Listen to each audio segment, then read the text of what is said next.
All right, so today's question is, should you do fasted cardio? Do you need to do fasted cardio? Is fasted cardio better? So it's all about fasted cardio.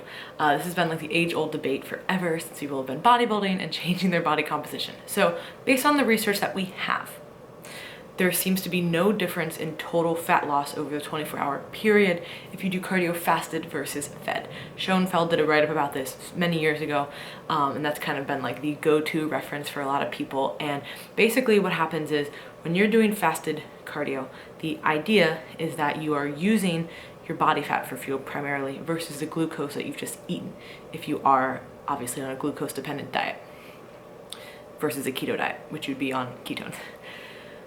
So the problem with that is you are using more body fat for fuel during the session, but you're not necessarily, what they've seen, burning more body fat over the course of the 24-hour period, which is the most important. So if you look at it just as a snapshot, you're gonna say, oh, you burn more body fat, of course, because that's what you're using. But over the day, it doesn't seem to make that much of a difference. Now, that's the research that we currently have. Maybe in 5-10 years, we're gonna see completely different. I know people who swear by fasted cardio.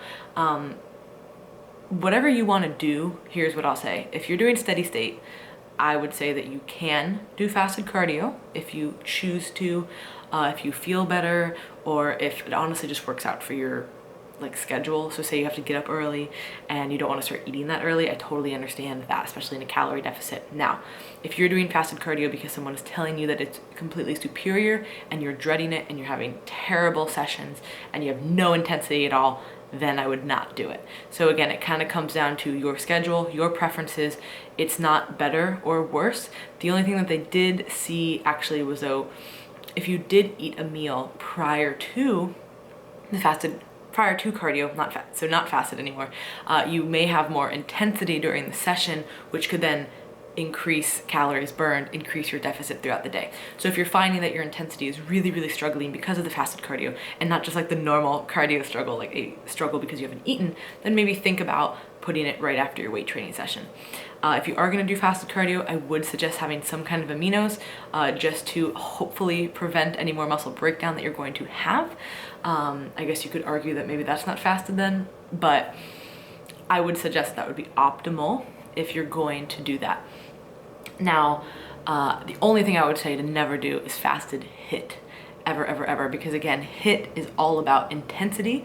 I can do another video on that, but you're really supposed to be going all out for those efforts, and you won't be able to do that without food, and it's just not a good idea. So the research shows that it's not better.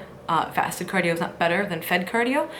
So in that instance, I would say do whatever you like, whatever works best for your schedule. Don't listen to someone if they say that it's some magical tool. If you like it, do it. If you hate it, don't do it. But definitely don't do it if you are fasted. Definitely don't do fasted HIIT if you are doing HIIT training, y'all.